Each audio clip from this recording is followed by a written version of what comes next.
For students of public universities, free tuition possibly beginning next semester. President Duterte signed the law which will grant this despite funding concerns. Our senior correspondent Inda Adolong tells us more.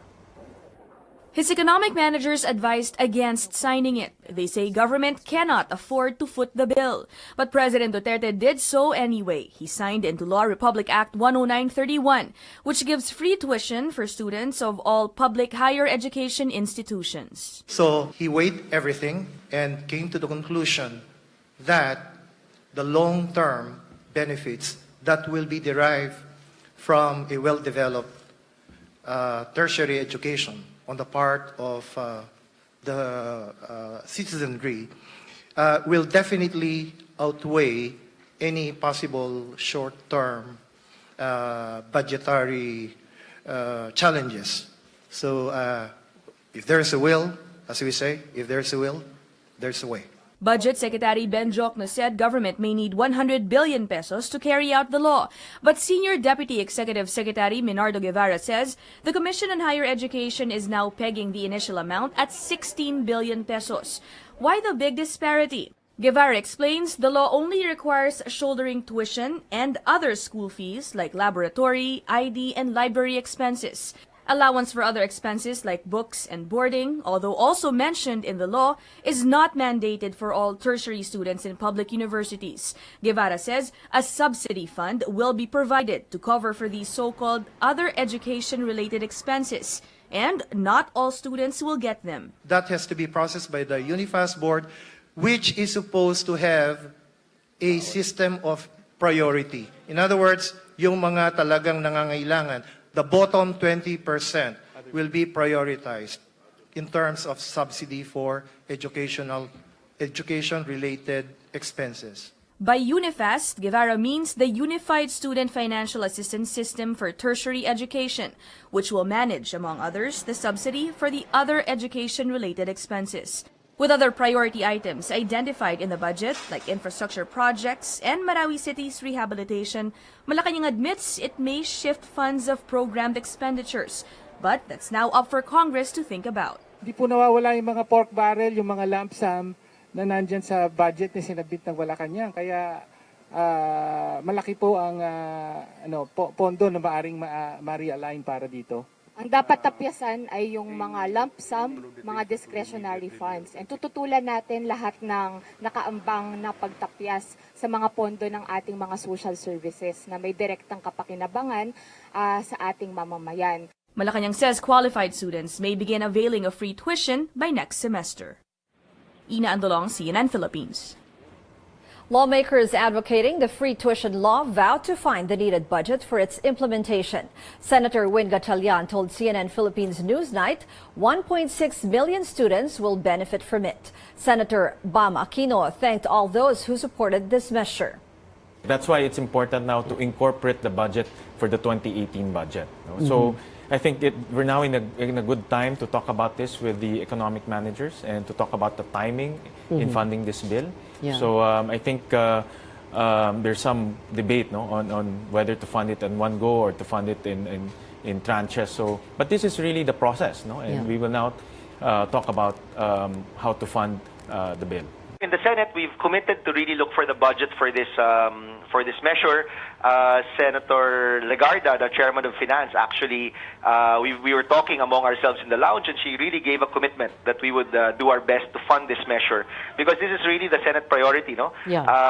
Of our laws that we have come out with during our first year. This is probably one of the most important ones. Aside from free tuition, President Duterte also signs a law imposing stricter penalties on hospitals that demand a deposit from emergency patients before treatment. Violators may face imprisonment of up to 6 years and fines of up to 1 million pesos.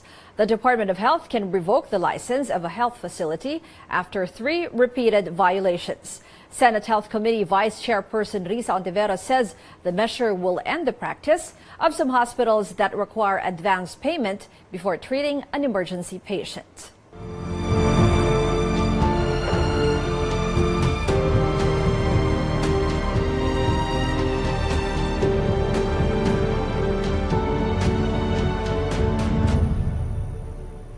President Duterte goes to Marawi City for the second time in just over 2 weeks. He was there to boost the morale of soldiers fighting the ISIS-inspired Maute group. The visit comes days after he told lawmakers about threats posed by other terror groups in several parts of Mindanao and amid reports of terrorists planning to strengthen a foothold in Marawi. Rex Remitio reports. President Rodrigo Duterte visits soldiers in Marawi for the second time in less than a month. He takes pictures and selfies with the men in camouflage, hands out bags of groceries, and strikes up a conversation with wounded men in stretchers. The surprise visit is the president's bid to boost the morale of troops fighting the Maute group. The military says they're nearing that decisive battle which can end the war in Marawi. But there is talk the president's visit has to do with reports of another bid by the Maute to strengthen its foothold in Marawi. About 50 armed men are supposed to be planning to occupy the Mindanao State University. Authorities have yet to confirm if these are members planning to use MSU as a stronghold. At the height of their hold on Marawi, Maute fighters were able to raise the ISIS flag in a number of public places, including the hospital, but not in MSU. Alam natin ng MSU, landmark yan, parte yan ng buhay ng Maranao. Pag sinira pa natin ng MSU, para na rin nating sinira yung future ng ating mga anak. For Maranaos, MSU is more than a symbol of academic freedom in the South. It's a statement of unity in diversity among Lumads, Christians, and Muslims in Mindanao. Maranao politicians established the first campus in this city in 1961 as a social laboratory for national integration. MSU is also their answer to what they call the Mindanao problem, the centuries-old differences between Muslims and non-Muslims. MSU is as important to us as the League. You close down MSU, you take away MSU, there's no Marawi City. Regardless if there's a war, MSU must be protected at all costs. Local authorities are asking the military to protect the campus from a terrorist attack or takeover. Marawi Crisis Management Committee spokesperson Sia Alonto Adyong says they understand the threat is more than serious. He says the military should consult residents who can give information on the movement of these armed men. Rex Remitio, CNN, Philippines. The Mindanao State University is supposed to open classes this August, but the military and school officials agreed to postpone it until the end of the month. Armed Forces spokesperson Restituto Padilla says the campus area is still unsafe because of stray bullets. Here are some top stories from around the world. The French flag carrier Air France expands its no-fly zone around North Korea as a precautionary measure. The move comes after Pyongyang's missile test came within miles of the path of a passenger jet of the airline flying from Tokyo to Paris on July 28th. There were 332 people on board the flight. Officials report the plane was about 60 to 70 miles north of where the missile landed. New developments on a foiled terror plot to blow up an aircraft in Australia. Authorities say ISIS sent parts to make an improvised explosive device to 2 men involved in the plot. Officials report a senior commander of the terror group sent the components through international air cargo. The men received the package and assembled what police believe was a full functioning IED. Authorities also reveal the men attempted to create an improvised device to release a highly toxic chemical, but there is no evidence the device was completed. And in the United States, U.S. Justice Department Special Counsel Robert Mueller issues grand jury subpoenas related to Donald Trump Jr.'s 2016 meeting with a Russian lawyer at Trump Tower. A person familiar with the matter tells CNN the subpoena seeks both documents and testimonies from people involved in the meeting. That meeting has drawn scrutiny since an email exchange beforehand indicated the Russians offered damaging information on Hillary Clinton.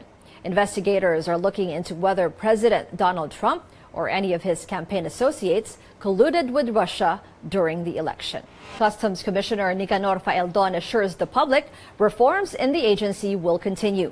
This comes in the wake of controversy surrounding the Bureau of Customs. Lawmakers earlier grilled customs officials in consecutive congressional hearings because of their supposed failure to stop a multi-billion peso illegal drug shipment from China. Faeldon stood firm and denied that he had any involvement on the incident. Faeldon adds his district collector at the Manila International Container Port should have monitored the 6.4 billion peso illegal drug shipment that entered the country. He tells CNN Philippines that as chief of the port unit, the official should be in control of developments there.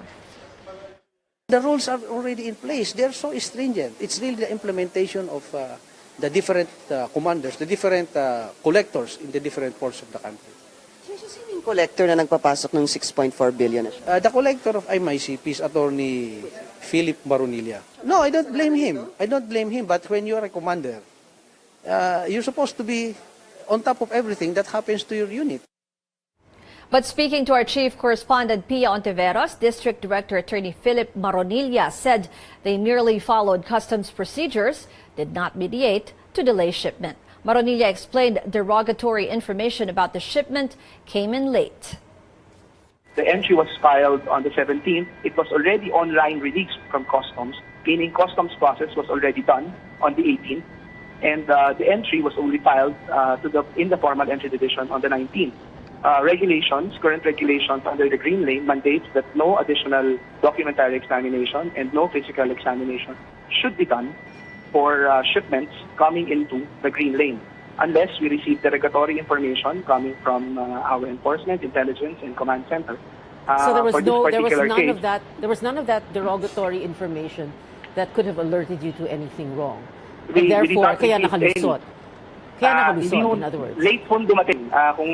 If you know the background, the derogatory information, the intelligence belatedly came in from China. It was relayed to our intelligence people on May 25, I think, in the evening. And the shipment already went out on the 23rd of May, if I'm not mistaken. Maronilla added he held meetings with Faeldon to explain this to him.